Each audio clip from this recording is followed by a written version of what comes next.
बिस्मिल्लाहिर्रहमानिर्रहीम। शुरू कयां तो अल्लाह जे बाबरकत नाले सां जेको दिलनि जो राज़ खूब ॼाणे थो। अॼु जो वाक़ियो हज़रत लूत अलैहिस्सलाम जो आहे। हज़रत लूत अलैहिस्सलाम जी क़ौम ते अल्लाह ताला जो आज़ाब कीअं आयो ऐं अल्लाह ताला आज़ाब इलाही छो नाज़िल कयो। हज़रत लूत अलैहिस्सलाम जी क़ौम सदूम इमोरा जे शहर फ़लस्तीन ऐं उर्दन जे शहर जे क़रीब थी। ही सदूम नाले क़ौम वॾी मशहूर क़ौम हुई। इन क़ौम पहिरियों त अल्लाह ताला जी नाफ़रमानी कॾहिं बि न कई हुई। हीअ क़ौम महिमान नवाज़ीअ में वॾी मशहूर क़ौम हुई ऐं हिन क़ौम वटि जंहिं वक़्तु बि कोई महिमान ईंदो हो त ही वॾो फ़ख़ुरु महसूसु कंदा हुआ ऐं महिमान नवाज़ीअ में तमामु ज़्यादा मशहूर क़ौम हुई। आस्ता आस्ता हीअ क़ौम एतिरो गुनाहनि में अॻे गुज़री वई जो अल्लाह ताला जो ख़ौफ़ हिननि जी दिलनि मां ख़तमु थी वियो। हिननि खे शैतान वर्गलाइण शुरू कयो। सभ खां पहिरियों शैतान अची हिननि जी दिलनि में विसविसा पैदा कई ऐं शैतान हिननि खे चवणु लॻो तव्हां महिमाननि खे हमेशह तंग कयो एतिरो क़दुरु जो ही महिमान तव्हांजे शहर जी तरफ़ न अचनि ऐं तव्हांजी महिमाननि खां हमेशह हमेशह जे लाइ जान छुटी वेंदी। ही शैतान जे चवण में अची विया ऐं हिन क़ौम महिमाननि खे सताइण शुरू कयो। पहिरियों त ही रस्तनि ते महिमाननि सां मज़ाक उड़ाईंदा हुआ ऐं महिमाननि खे तंग कंदा हुआ। बाद में दुबारा शैतान अची इन्हनि खे वर्गलायो ऐं उन्हनि जी दिलनि में विसविसा पैदा कई तव्हां ईअं कयो इन महिमाननि सां तव्हां बदफ़ेली कयो। जिनसी बदफ़ेली तव्हां कंदव त ही महिमान त छा पर तव्हांजा दुश्मन बि तव्हां खां डिॼंदा ऐं तव्हां वटि दुबारा न ईंदा। ही क़ौम उन जे चवण में लॻी ऐं महिमाननि सां पहिरियों ई हिननि बदफ़ेली करणु शुरू कई। हीअ पहिरियों त बदफ़ेली हिननि जी हिकिड़ी मज़ाक हुई पर आस्ता आस्ता हली हिननि जी उहा हिकिड़ी आदत बणिजी वई। इन खां अवल कंहिं बि क़ौम में अहिड़ो गुनाह न हुयो जो मर्द सां जिनसी ख़्वाहिश कंदो हुयो। ही क़ौम एतिरो गुनाहनि में अॻे गुज़री वई जो ही पंहिंजी घर वारनि खे छॾे मर्दनि सां जिनसी मिलाप कंदा हुआ। हज़रत लूत अलैहिस्सलाम जो सिलसिलो हज़रत इब्राहिम अलैहिस्सलाम सां वञी मिले थो। हज़रत लूत अलैहिस्सलाम हज़रत इब्राहिम अलैहिस्सलाम जो सॻो भाइटियो आहे। हज़रत लूत अलैहिस्सलाम जे वालिद जो नालो हारान हुयो। हज़रत लूत अलैहिस्सलाम शुरूअ खां ई हज़रत इब्राहिम अलैहिस्सलाम जी सोबत में रहिया ऐं हज़रत इब्राहिम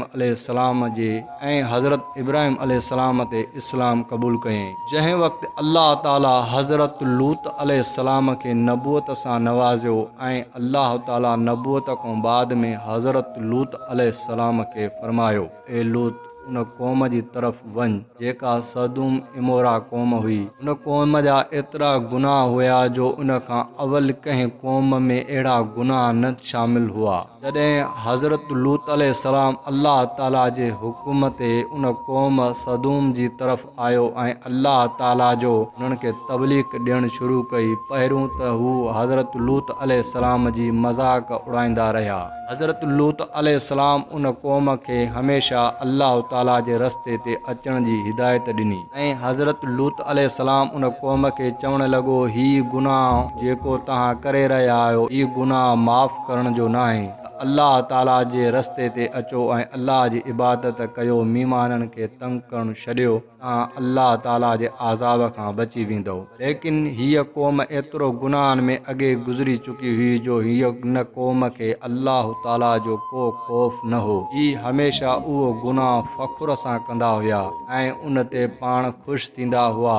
हज़रत लूत अलैहिस्सलाम हिननि खे अल्लाह ताला जी तबलीग ऐं अल्लाह ताला जे रस्ते ते अचण जी हिदायत कंदा रहिया। लेकिन हीअ क़ौम हज़रत लूत अलैहिस्सलाम जी मज़ाक उड़ाईंदी रही ऐं हज़रत लूत अलैहिस्सलाम खे इहो ई चवनि पिया जेकॾहिं तूं अल्लाह जो नबी आहीं त असां ते आज़ाब आणे ॾेखार। आख़िरकार अल्लाह ताला हिकिड़े ॾियारे 4 फ़रिश्ता ज़मीन ते मोकिलिया जिन जी पहिरियों मुलाक़ात हज़रत इब्राहिम अलैहिस्सलाम सां थी। ऐं हज़रत इब्राहिम अलैहिस्सलाम उन्हनि जी ख़िज़मत कई ऐं उन खां बाद में हज़रत इब्राहिम अलैहिस्सलाम खे चवणु लॻा त असीं अल्लाह ताला जो हुकुम आहे त असीं हज़रत लूत अलैहिस्सलाम जी क़ौम जी तरफ़ वञी रहिया आहियूं ऐं अॼु उन क़ौम ते अल्लाह ताला जो आज़ाब इलाही लाहींदासीं। ही फ़रिश्ता हज़रत इब्राहिम अलैहिस्सलाम खे हक़ीक़त खां आगाह करे ऐं ही इंसानी शिकिल में हज़रत लूत अलैहिस्सलाम जी क़ौम जी तरफ़ आया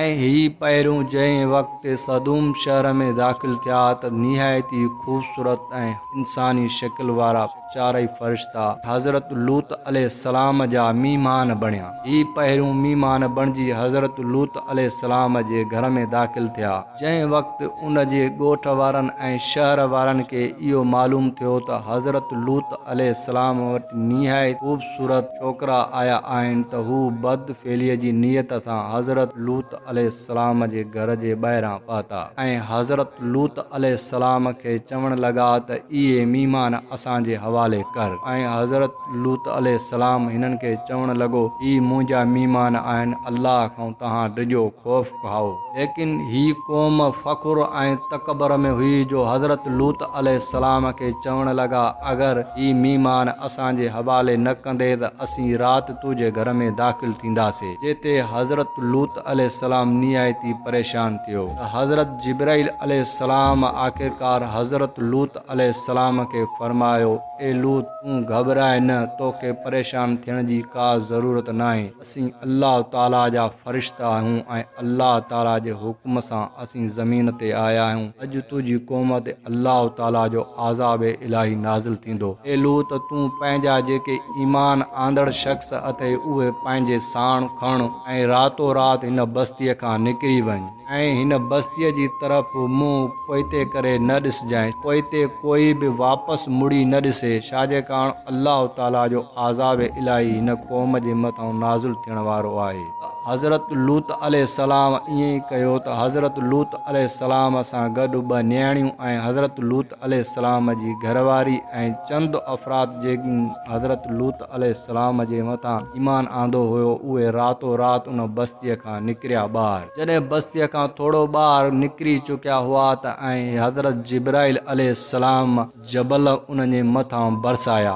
हज़रत जिब्राइल अलैहिस्सलाम जी चीख जी आवाज़ ॿुधी हज़रत लूत अलैहिस्सलाम जी घरवारीअ पोइते निहारियो जिते अल्लाह ताला जो आज़ाब इलाही नाज़िल थियो, उहा उते ई उते पथर जी बणिजी वई ऐं हज़रत लूत अलैहिस्सलाम जी क़ौम ते अल्लाह ताला आसमान खां बाहि बरसाई। इहा ई हज़रत लूत अलैहिस्सलाम जी क़ौम जी कहाणी हुई। इहा गरक ऐं तबाह थी।